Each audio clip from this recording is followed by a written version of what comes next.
Aleluia! Aleluia! Então, irmãos, hoje ela é uma data importante em nosso calendário anual. Hoje é o dia que foi escolhido para celebrarmos a vida dos pais. Sabemos que é uma data comercial, que é uma data simbólica, porque pai é pai todos os dias, mas é importante que esse dia traz uma série de reflexões. Então, nesse dia, muitos reuniram-se em família com seus pais, outros somente relembraram de seus pais, pois os já perderam, já não tem mais eles vivos, e outros que, devido também às escolhas de seus pais ou até mesmo dos próprios filhos, estão vivos, mas estão afastados, como se não tivessem mais. Então hoje, essa data, esse dia, ele contém muitos sentimentos envolvidos. Nessa data, como a alegria, como a saudade, como a tristeza, como rancor, como falta de perdão, como raiva, como desapontamento, como desvalorização, entre outros sentimentos que surgem em uma data que relembra uma figura tão importante como a de um pai. Por isso, nessa noite, eu quero dar pausa na série que estamos estudando em Hebreus, e eu quero trazer uma palavra hoje aleatória, mas com o objetivo de falarmos do Pai. Eu quero trazer como tema da palavra nessa noite: mesmo quando você desiste, o Pai perfeito não. Abre comigo Evangelho de Lucas, capítulo 15. Lucas capítulo 15, versos 11 e 12.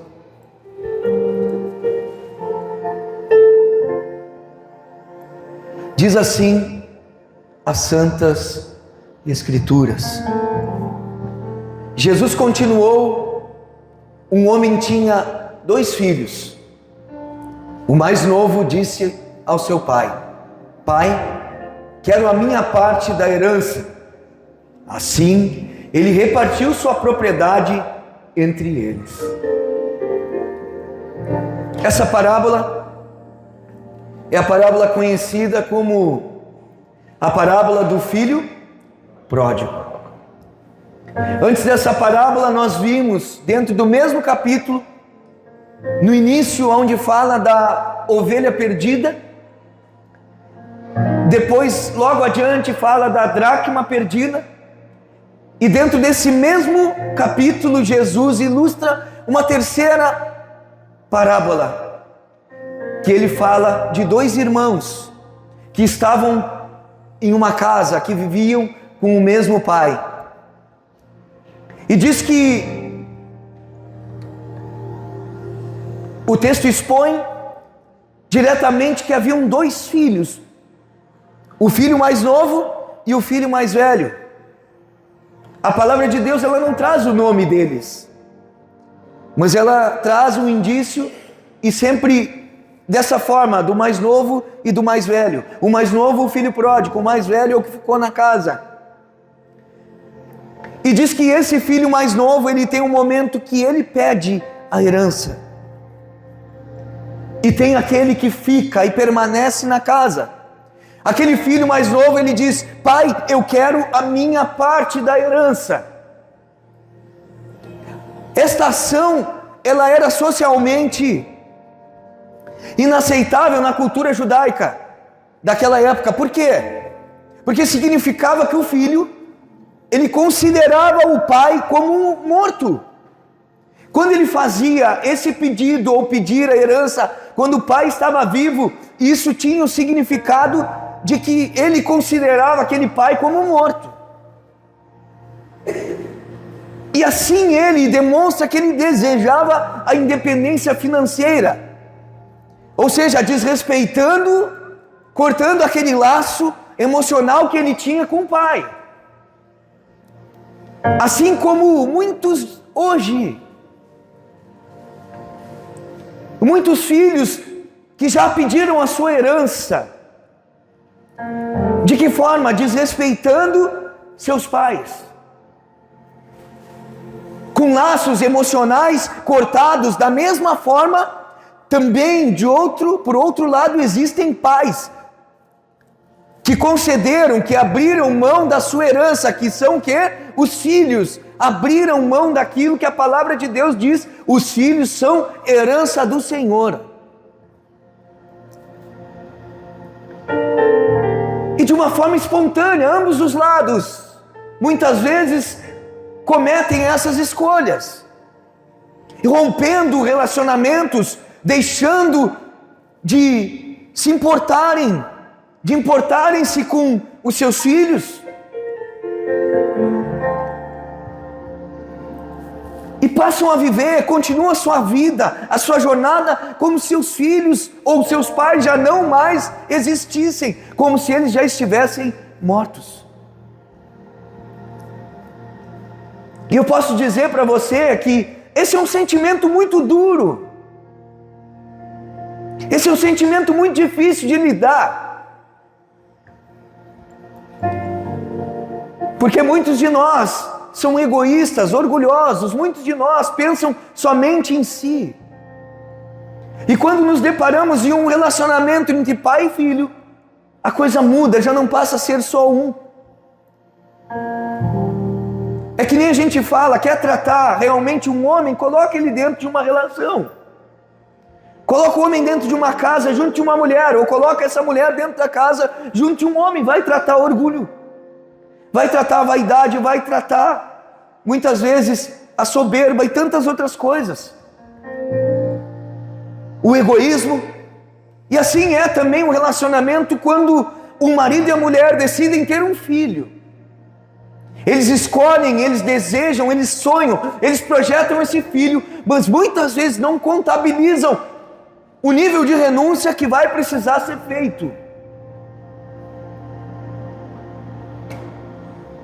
A nossa vida muda. O nosso tempo deixa de ser nosso, ele passa a ser junto dos nossos filhos, deles também. A nossa agenda passa de deixar a ser minha, passa a ser nossa. Aí seguindo ao texto, versículos 13 ao 17, ele continua dizendo: não muito tempo depois o filho mais novo reuniu tudo que tinha e foi para uma região distante, e lá desperdiçou os seus bens, vivendo irresponsavelmente. Depois de ter gasto tudo, houve uma grande fome em toda aquela região, e ele começou a passar necessidade. Por isso foi empregar-se com um dos cidadãos daquela região, que o mandou para o seu campo a fim de cuidar de porcos. Ele desejava encher o estômago com as vagens da alfarrobeira que os porcos comiam, mas ninguém lhe dava nada. Caindo em si, ele disse: quantos empregados de meu pai têm comida de sobra, e eu aqui morrendo de fome. Olha que texto forte. Saiba de uma coisa, dificuldades ensinam. Dificuldades ensinam a nós aprendermos a valorizar. A palavra de Deus diz que esse filho tinha tudo.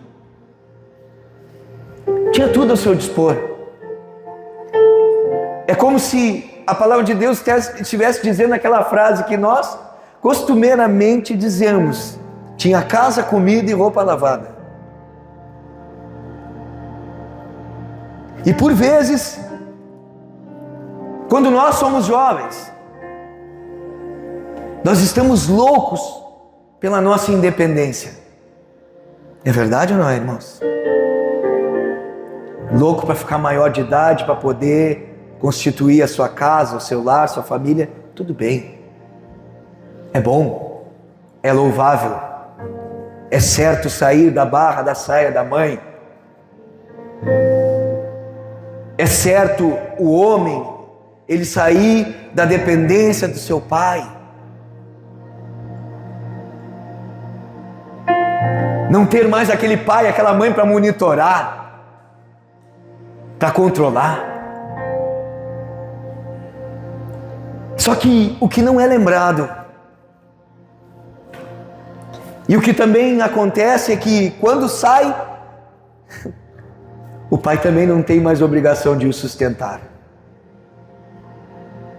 Muitas vezes a gente não quer o dever.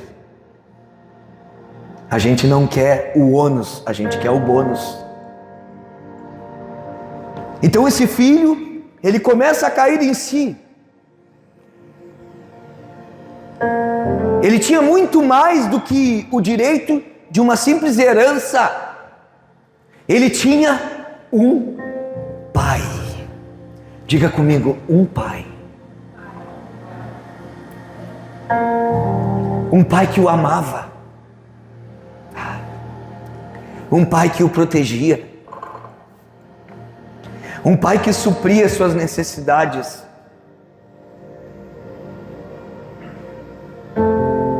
O pai que abandonava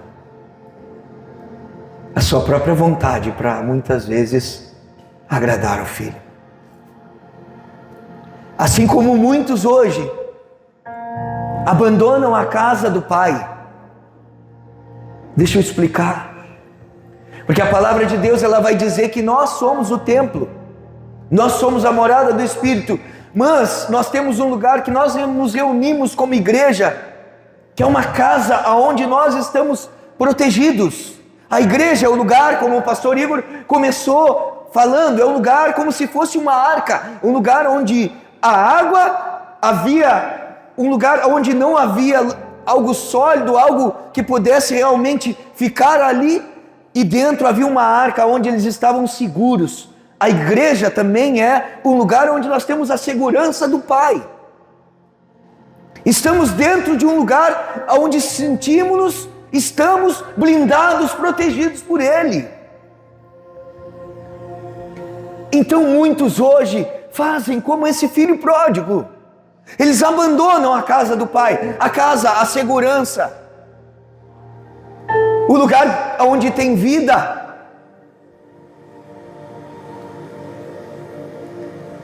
E aí a gente passa a ser pessoas que estão vulneráveis, que estão frágeis. Muitas vezes para enfrentar o mundo e as forças malignas.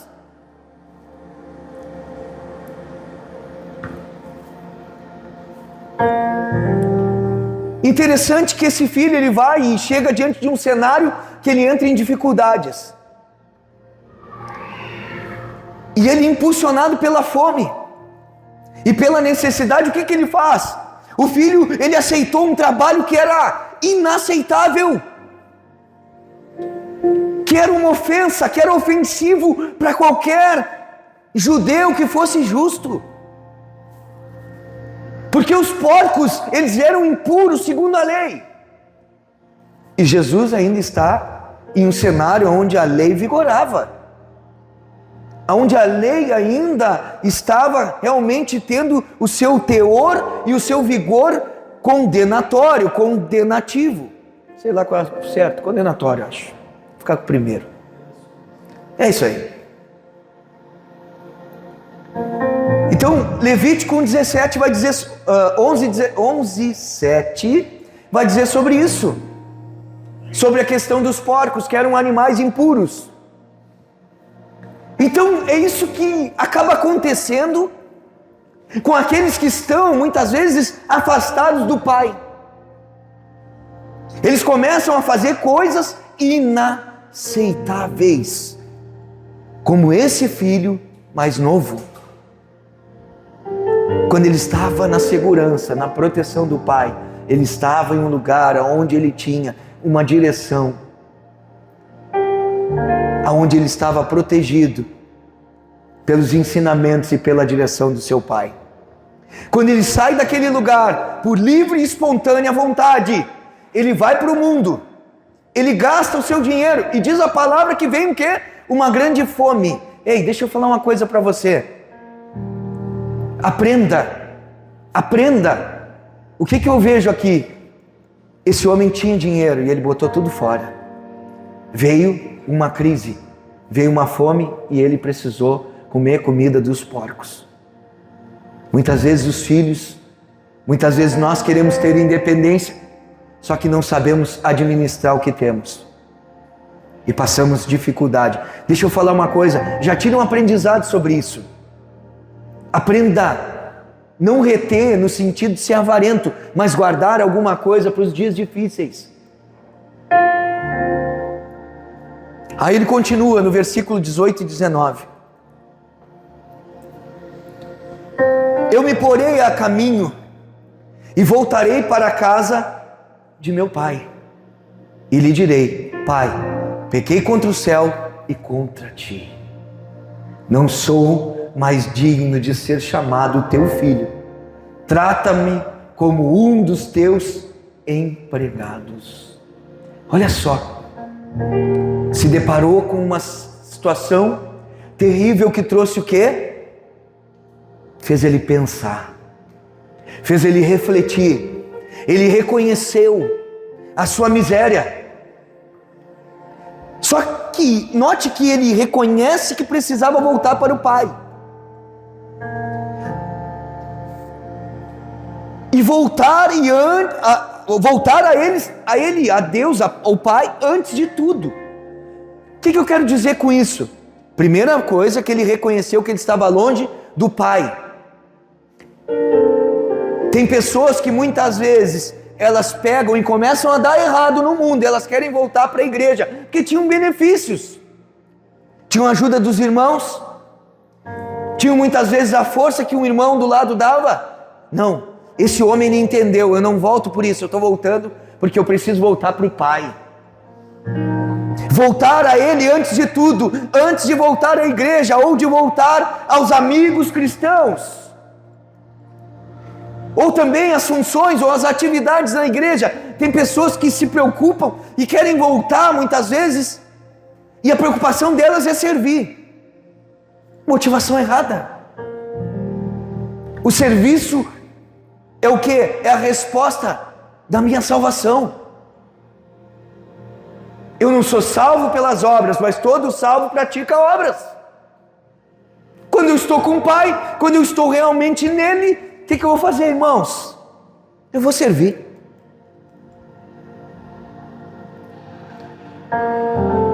Então, primeiro, voltar para o Pai. Versículos 20 e 21.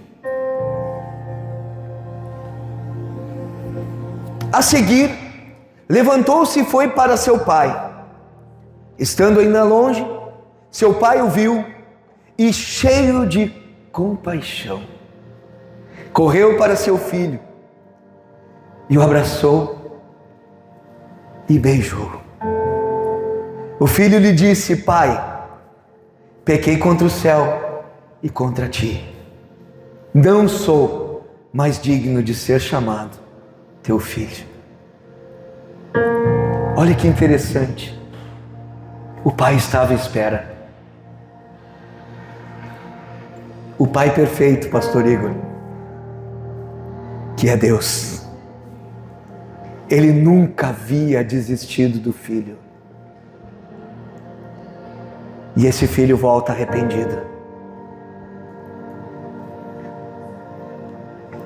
A palavra pródigo, ela significa alguém que gastou, que esbanjou. Significado, o filho esbanjador seria isto. Então esse filho pródigo, ele pensou primeiro no pai, quando ele pensa em voltar. Só que ele não parou no pensamento. Tem muitos que pensam hoje, quando nós falamos, chegamos com alguém que está desviado do caminho, que pediu sua herança, está vivendo aí na rua. Nós chegamos perto da pessoa, falamos: tu precisa voltar. E a pessoa diz: eu preciso voltar. Só que param no pensamento. não colocam em prática aquele pensamento, não tem uma atitude. Ele não simplesmente se sentiu arrependido, ou pensou em se arrepender, ele realmente fez. Ele realmente se posicionou e disse: eu estou voltando. Aí naquela hora ele botou no pendrive ali, botou ali nos fones de ouvido aquela música do Thales que dizia: eu vou voltar para casa do Pai. E ele disse: esse é o meu lugar.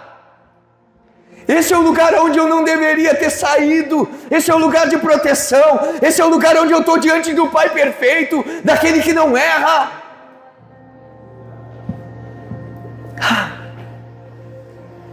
A profundidade do arrependimento do filho é igualada apenas pela profundidade do amor do Pai. Olha que forte. Preste atenção nessa frase. A profundidade do arrependimento do filho é igualada apenas pela profundidade do amor do Pai. Mais impressionante que o arrependimento do filho foi o amor do Pai. Esse Pai. Quantas e quantas vezes eu e você queremos pedir a nossa herança, ou até já pedimos na caminhada, e quando voltamos o Pai estava de braços abertos para nos receber.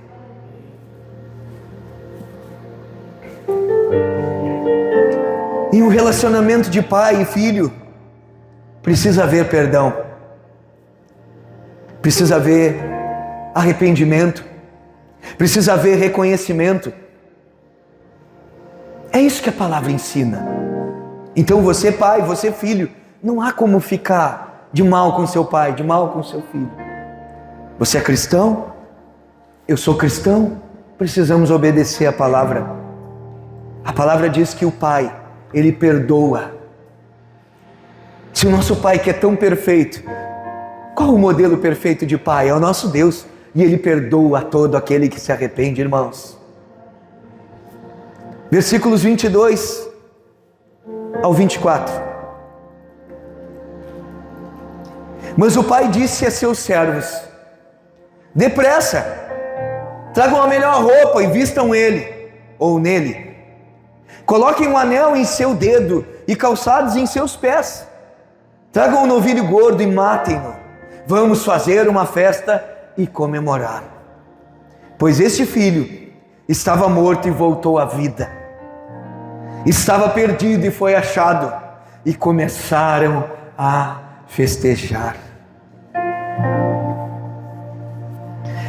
Nenhuma das quatro coisas, irmãos, o anel, os calçados, o novilho e também a festa, que foram trazidas e que foram dadas ao filho pródigo, que estava ali arrependido, elas eram necessidades, elas eram necessárias que o pai fizesse, mas todas elas foram feitas para honrar o filho e fazer com que ele soubesse que ele era amado.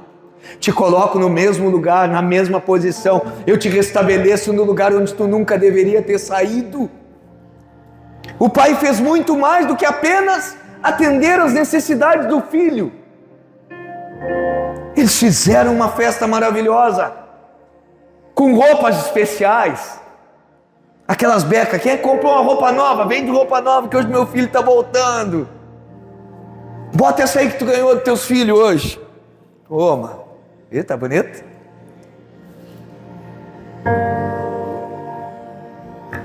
Não foi por encontrar o filho perdido, não foi apenas por isso. Era um encontro com um filho que estava morto e agora voltou à vida.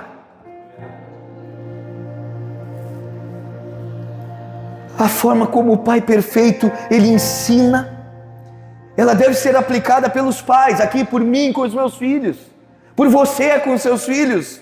Todo filho arrependido deve ser honrado como demonstração do quanto ele é amado. Ah, perdoou o filho, agora eu não te dou mais nada, agora eu te perdoo, mas agora eu não ajudo mais. Eu te perdoo, mas agora eu não recebo de volta mais. Eu te recebo de volta, mas não faço mais nada. Não conta mais comigo. Foi isso que Deus ensinou?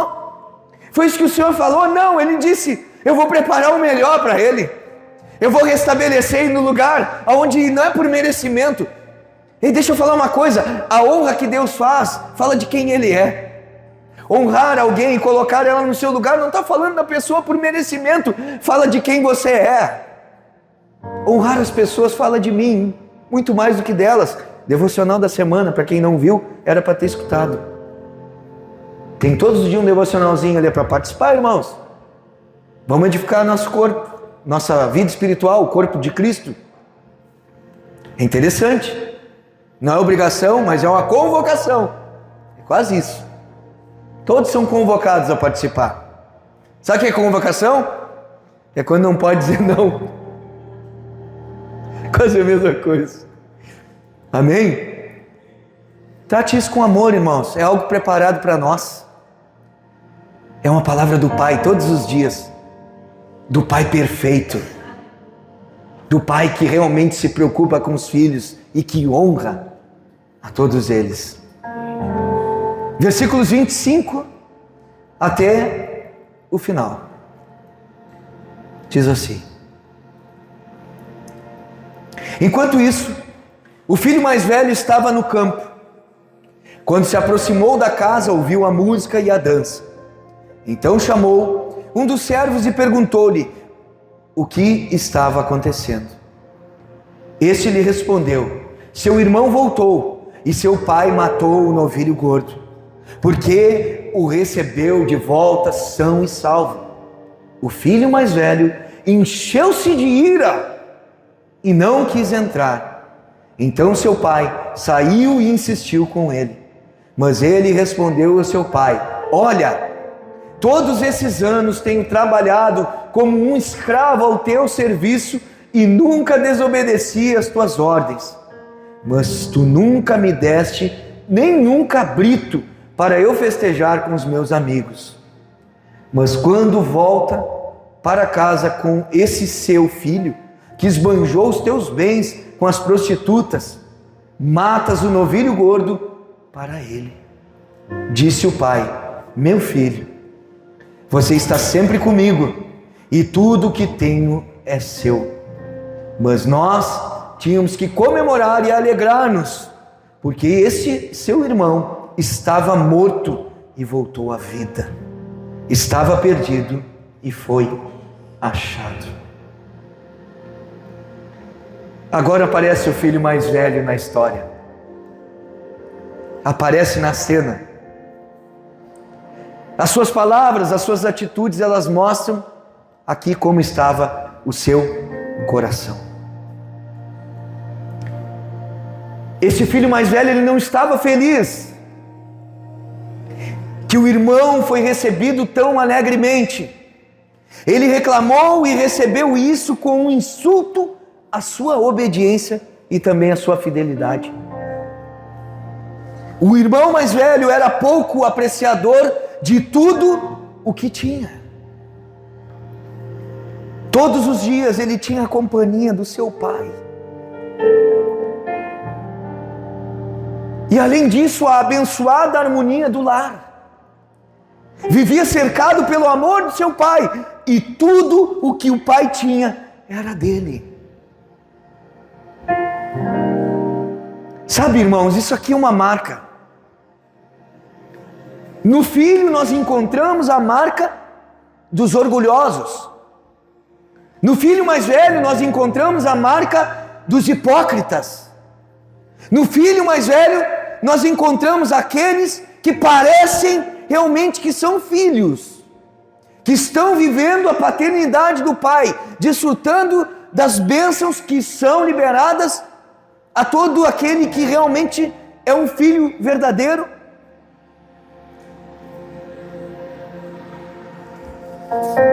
Só que realmente não são. É uma marca porque essas pessoas que são orgulhosas, que são hipócritas, Elas se sentem que não são tratados tão bem quanto merecem. Quem merecia ser tratado assim era eu, não era ele. Ele não diz: eu obedeço a todos os mandamentos. Ou seja, se tem alguém que chutou o pé na jaca, que derrubou tudo, que foi para o mundo e voltou, e você vai fazer isso aí, eu estou aqui, obedeço teus mandamentos, estou aqui dentro. Alguém carregado de justiça própria, alguém carregado de uma santidade que parecia ser sua, de um esforço meritório. E muitas vezes essa é a figura dos filhos mais velhos dentro da igreja, aqueles que têm uma caminhada, uma jornada. Muitas vezes ficam bravos quando um filho pródigo ou quando alguém retorna e senta em um lugar de honra. E muitas vezes é colocado em um posto que você muitas vezes queria estar. Isso é a síndrome de alguém que muitas vezes acha que o pai deveria de agir diferente, que o pai deveria de fazer algo mais por mim. Aqui, claro, havia um sentido, ou seja, um contexto na qual o filho mais velho era obediente. Por quê? Ele era obediente, mas mesmo estando longe do coração do pai. Como que pode, irmãos? Alguém que está longe do coração do pai ser obediente? É só da boca para fora. Dizer que obedecia os mandamentos na força do seu braço, ninguém consegue. Deixa eu só te falar uma coisa. Se esse homem aqui, se esse filho mais velho, realmente ele existisse, e ele fosse desse jeito, Jesus não precisava ter vindo, porque ele obedecia a todos os mandamentos, ele não ia pecar. Que nem aquele jovem rico que chega diante de Jesus e diz: eu guardo todos os mandamentos. Então para que Jesus veio? Tinha um jovem rico, manda ele para a cruz. Humanamente impossível um homem se manter sem pecar. Então todos nós vivemos pela graça e Jesus fez isso. E essa pessoa, esse filho mais velho, não tinha esse entendimento, ele achava que merecia algo mais. E muitas vezes nós também temos essa síndrome. Por que Deus faz na vida do fulano? Por que Deus dá oportunidade para o fulano e não dá para mim? Por que as coisas acontecem com ele e comigo não? Isso é síndrome do filho mais velho, que se acha injustiçado. Deixa eu falar uma coisa. O pai terreno pode ser injusto, mas o pai celestial, ele é perfeito. Esse não é injusto. Esse não tem erro, esse não tem falhas. Então aqui, essa forma ela representava uma perfeita ilustração dos líderes religiosos daquela época. Essa era a aplicação, era o contexto onde Jesus estava aplicando. O que acontecia? Esses líderes religiosos, eles estavam zangados. Eles estavam realmente ferozes, estavam bravos com Jesus, porque Jesus havia recebido, pregado aos publicanos, aos pecadores. Ou seja, mostrando que esses aí são aqueles que eram filhos e abriram mão e voltaram. Realmente pediram herança, voltaram, aceitaram Jesus, reconheceram que Jesus era o Messias. E o filho mais velho, quem era, irmãos?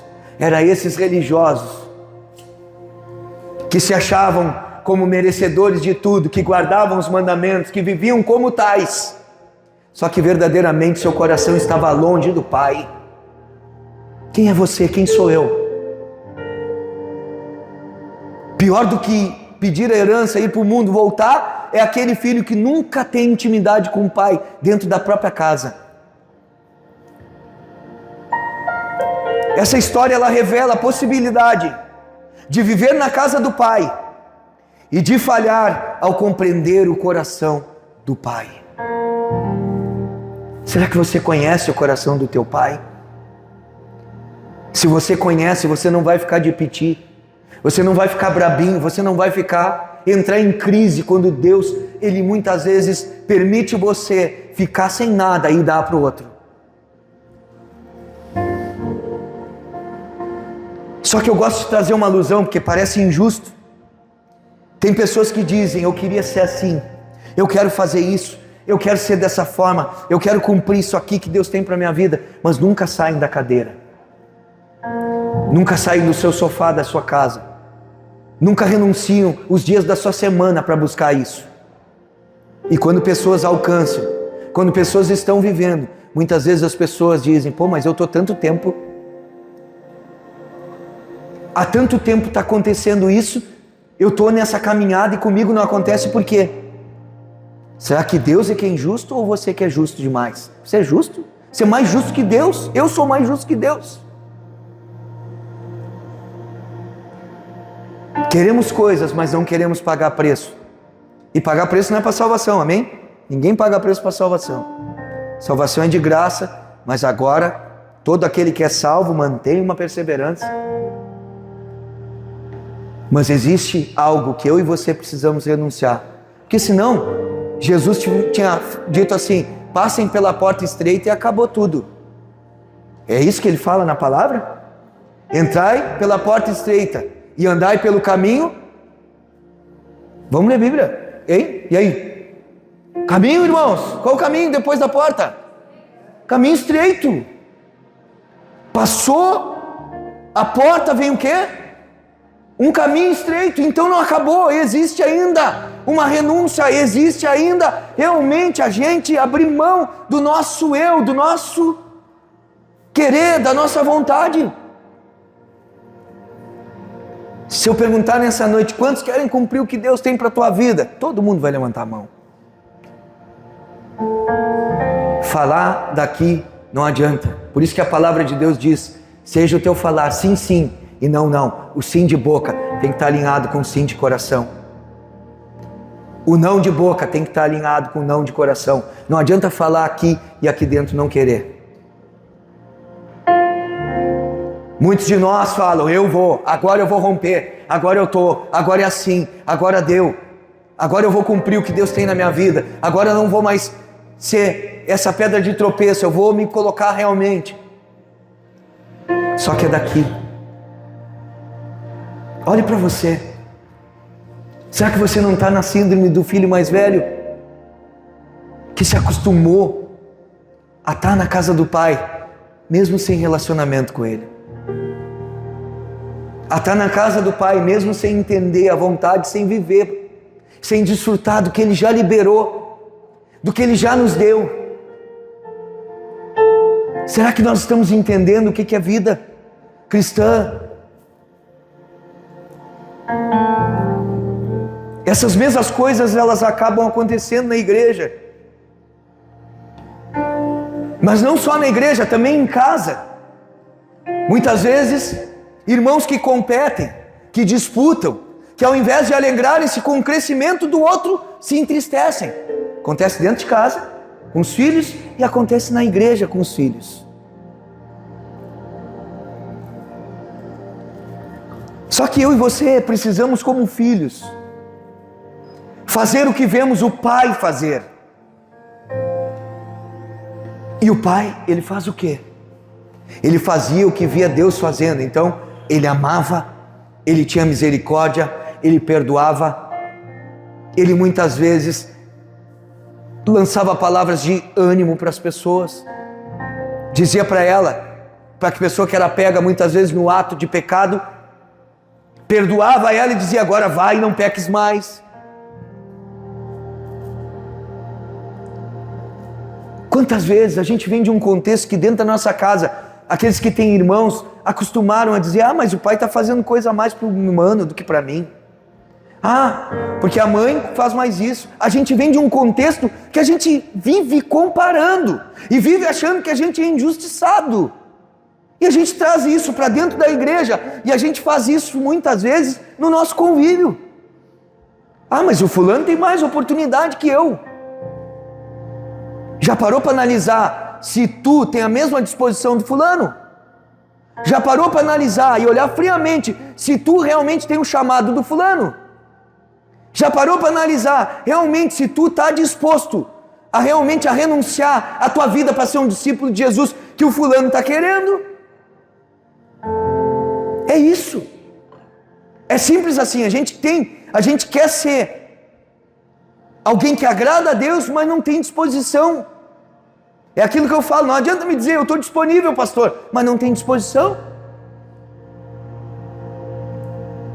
É disso que está sendo falado. Um filho mais velho que fica dentro da casa, somente ali, fazendo o trabalho. Diz que esse filho, ele trabalhava para o pai. Aonde que ele estava quando o filho mais novo voltou? Ele estava no campo. Estava trabalhando, ele voltou. Tem pessoas que querem só se envolver com o trabalho, mas não com o pai. E se envolver com o trabalho sem ter relacionamento com o pai, é a mesma síndrome do filho mais velho. Vai dar problema. Vai achar que a gente merece algo. Que eu mereço algo mais, que eu estou fazendo, Está entendendo como a palavra ela nos ensina? Ele comparou com o outro. Eu estava fazendo tudo certo. Quase que ele disse, eu estava até agora no campo, voltei, e esse cara vai vir e vai ser colocado de novo. Festa. Oh, um novilho cevado para ele. Tem pessoas brigando dentro da igreja por um novilho cevado. Eu quero uma recompensa do Pai. Ei, deixa eu falar uma coisa, o nosso Pai é o Pai perfeito. O nosso Pai é o Pai que não desiste mesmo quando eu e você desistimos. Como está teu coração? Está cheio de Deus ou está cheio de justiça própria? Está apoiado na graça de Deus ou está apoiado nas tuas ações e na recompensa delas? Como está? Talvez hoje, para mim e para ti, seja um dia que o nosso Pai terreno, ele nos entristece. Talvez muitos de nós tenham coisas que nessa data a gente pare e até mesmo fique triste, porque queriam que fosse diferente. Mas eu venho trazer uma mensagem, que o Pai perfeito, esse não falha comigo e não falha contigo. A palavra de Deus, pode uma mãe se esquecer do seu filho, mas eu, Senhor, jamais me esquecerei de vós.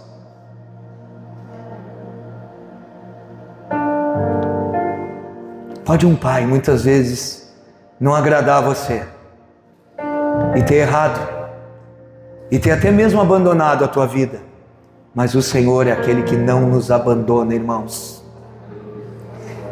É nesse amor que eu me apoio. É esse amor que me faz caminhar. Só que eu não quero ser o filho mais novo que errou e foi, pediu herança e voltou. Não quero ser ele.